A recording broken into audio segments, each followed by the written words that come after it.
Today, we talk about... Are your parents supportive of the whole comedy thing? Yeah. Yeah. My dad's dead, but... So, yeah, he supports. But, Nice. my mom, yeah, very supportive. Because she knew I wanted to do film. And then, she's never seen me do stand-up. Really? Are they in LA? In person. My mother's in LA, Los Angeles. Or it's your mom, sorry. And then, she saw me online. And then she told me, she was like, wow, you're pretty good. Yeah. And at first I was like, well, what if I was bad? She was like, I wouldn't have told you. Yeah, But I saw okay. you. And I was like, okay. That's honest. That's good. Yeah, it was very honest. Do you do it full time or do you do something else while you're out here? I do it full time. I mean, to like supplement income, I fix furniture. Oh, okay. So like I go into penthouses like this and like fix your squeaky chair. Like as soon as I felt this, I was like, you need to like. Yeah, I do. you need to, I can use your help Allen after the wrench. show. Yeah. I'll do it for those Kobe's. Yeah, you might have to make a few trips out here to. I'll do the whole the apartment, Kobe's, whatever man. you want. Yeah. For those shoes, are you kidding me? Yeah, it's so crazy. Yeah, I mean, let's talk about sneakers. How long have you been into sneakers? Has that been a childhood thing? As long as I've grown up in a black neighborhood, I think everyone's into sneakers. Forever.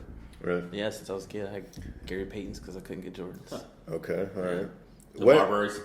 Didn't get Marlboros. Those were even us. We were like, come on, those are like a New York. How old are you? Yeah. 28. 28. Okay. Yeah. So, at what number of Kobe did you really start to sense them kind of popping off? Oh no, I had the Crazy Eights when he was Oh, you with did, Adidas. back with Adidas, Yeah. okay. They were like, everyone had the white and black ones, like Uh-huh. the basketball I like ones. those. I waited to get the black, the leather on it, and Okay. I was like, come on, Mom, you gotta give me these shoes. Like I'll be the coolest kid in school with these shoes.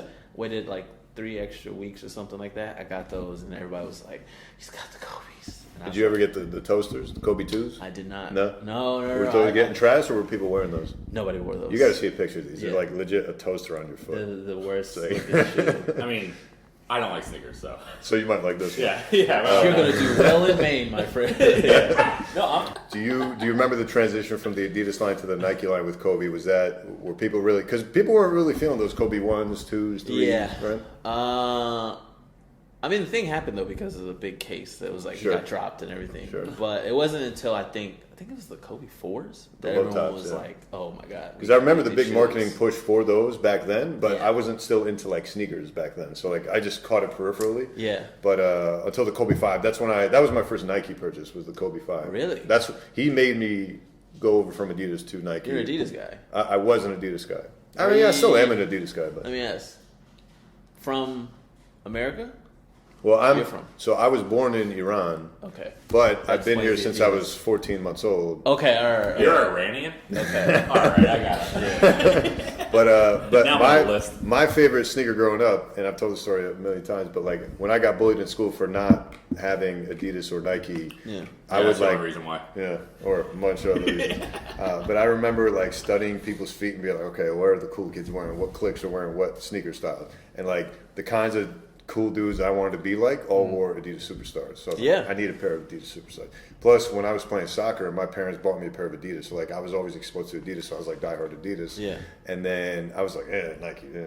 And then once Kobe came out with the Kobe 4 and then the 5, I was like, and then he was back in championship Yeah. form. I was like hardcore back into basketball. And I was like, I gotta go It to changed. Nike. And then all of a sudden, once that door opened with Nike, I was like, holy shit, Nike's like the shit. You know? Yeah. So now I'm like, I can only imagine you in high school. You're like, why am I getting bullied? And you're like looking at like cool kids and be like, what are they wearing? That's what I was doing. Yeah, they're like, don't look at me. Stop staring at my shoes. I said this on another podcast. I was like, I start to like form my own algorithm of how to be cool, and they're like, dude, that's like the number one rule of not how to be cool. You show up wearing the exact same clothes as the other dude. You're like, hey, what's up? Dude, Like, I would do crazy shit. Like instead of carrying a backpack, I would carry all my books, but I would put it on my head and bounce it on my head and like run across That class. is the Are you weirdest serious? thing. See, I would run through the halls No, he was with the bullied because books. he didn't have Nike. It didn't help, right? Yeah. I would have like high water pants, you Oh know, my back when skinny jeans weren't in. You know? God. Yeah, so I it swear was- you were the guy that put the books on their head. yeah, Ugh. that was me. You run around like one of those kids from Pinocchio. Yeah. The leather strap and Yeah. I didn't even need the leather strap. It was legit like one of my special skill. Like I have a little flat No, spot. you're in my like head. one I of those can- like chicks in like Nigeria. They carry the water buckets on yeah, their but head. they it's still need like- support. Like I could legit run the halls with like a stack of books. Really? out my head. How did Like you even figure that I could go out? upwards. I don't remember how, but like I just remember figuring that out. And be like, yeah, check out me, guys. You're like, And they're yo, and you're like, oh, it's because I'm not wearing Nike. They're like, no, you're just weird, dude. yeah, no, it was rough. But So your stand-up. yeah, kind of like my stand-up. Yeah, last night. What happened last night? I'm at that stage with open mics where like He's a princess. princess. So I'm at that stage where like I'm getting burned out with the pure open mic scene. Yeah. So okay. So he's had success at open mics in New York. Yeah. And then he goes to Iowa, and he's done very well. Yeah. Because it's a smaller scene, right? Not only small so scene, last but night- there's real people in that crowd. Right, Yeah. yeah. You know? It's not an open mic where everybody's like waiting to get up. You know what I mean? Because like you know when you do an open mic or something, if a couple comedians scoff, you're like, okay, this will kill at a bar. Yeah. Or like if regular people are there that aren't like waiting to go up. Yeah. Da da da. And then so last night we went up, and I did feel bad because it was packed. It was Creek in the Cave, and it was an 11 o'clock mic. Oh yeah. And packed, and we didn't get on until like 1:11. The second to last group, which Yeah, surprise, second to surprise, last that's just how So it he works. just got up, and he was just in a bad mood. Oh yeah. That's what the. But it wasn't It is what it purely. is. It wasn't pure. I mean, I knew going into it that we were going to go up late. 'Cause Yeah, that's yeah, just yeah, what it is with yeah. Creek in the Cave. You know, when you don't know the people there. But it was more just like I had just gotten back from Iowa. Do you know who Craig Gass is? The comedian. He does a bunch of voices for like Family Guy. He's been on Howard Stern show for years, back in the early 2000s. Super funny guy. He was headlining in Iowa last weekend. He actually showed up to a couple open mics the week prior, and that's how I met him. I was like, "Oh, dude, this is great. You know, I enjoyed the set." We got to talking. He used to be roommates with Mitch Hedberg, so he's telling me all these crazy stories. Yeah. And he just kind of took a liking to me. And he's like, "Hey, you want to do a quick 5 minutes opener for my Saturday packed show?" I was like, "Fuck yeah!" So I did it. I did very well. That was like the best I've done. And then I get off stage, and then the MC who's seen me at all the other open mics in Iowa, which are sometimes not even that packed, but like definitely an upgrade from a standard New York open mic. He's like, "Dude, that's the best I've seen you do ever." I'm like, "Yeah, there's regular people here. You know, it's like a Yeah. packed Oh yeah. house." It's so much better. Fun. Yeah. So yeah, and So I understand. yeah. You were just mad. I'm coming off of that. yeah, you were angry. And I'm back into the New York scene. I'm like, all right, here we go, back to these open mics. Yeah. And that was the first open mic I did since I got back this week. And it's already late. It's 11. I know going in, we're going to be going up like the second to last group, if not the last group. I was happy. Actually, I was happy we didn't go in the last group. Let me be honest. And then I've done these same series of jokes over and over and over since being in New York doing open mics. Oh, those and are out there. jokes? Yeah. No, not the ones last night. Yeah. So then I'm just like, man, I got to like expand and try some new stuff. So I played with a couple new ideas on stage. I forgot another joke I wanted to try again, but like, yeah, I was just like in a mood up there. I was like, you know, it's just one of those things.